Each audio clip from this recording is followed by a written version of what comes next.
Well, hi there, I'm Lachlan from Kashy. As you can see, today I'm driving Bob's Mazda 6. I've been driving around for about 5 or 10 minutes and I wanted to tell you some of my favourite and my least favourite things about this from the standpoint of a mechanic. Before we jump into it, here's the one sentence review. This is the kind of car that you buy if you have a family but you want a sports car as well. It's really practical, but it's not that fast. First up, the drivability. When these Mazdas came out, they were a dream to drive, really tight on the road. They're beginning to show their age now. Nowadays, it's like driving a small sailing boat along the freeway. As far as practicality goes, in the small to mid-sized sedan category, old Cheryl can't be beat.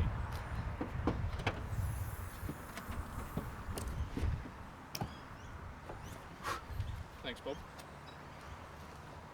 In this category, I give Cheryl a 7 out of 10. In 2003, old Cheryl would have been the top of the line fleet Mazda. It came with an AM/FM radio, a CD player, and even a cassette player, a lovely leather-wrapped steering wheel, and velour seats. Top of the line stuff. We've had the AC running on old Cheryl to give you a good picture of how it feels in summer, and let me tell you, it's hotter than Longreach in here.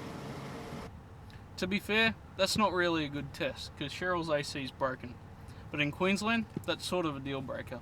For features and AC, old Cheryl scores a 3. For service and parts, old Cheryl's pretty good. While she's not my favourite car, she's not bad either. Now the parts on old Cheryl are a bit interesting.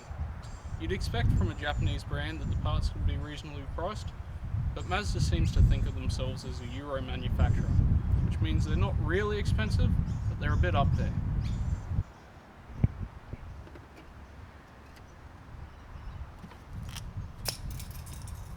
The only major problem with Cheryl is the engine mounts. I don't know why, but every Mazda I've ever been in has sagged engine mounts, and she vibrates real hard. As far as service goes, old Cheryl's pretty good, but she's not great. 6 out of 10. Our final category is the comfort and the family factor. Now these velour seats help Cheryl score high, but let's see how she does with the family. Erin, get in the back seat.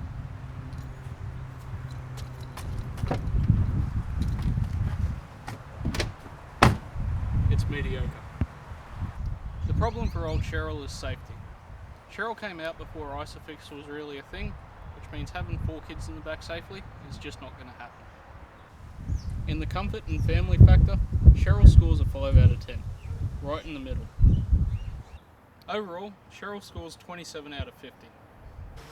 Thanks for joining us for our first review of Bob's Mazda 6 named Cheryl. I'm Lachlan from Kashy.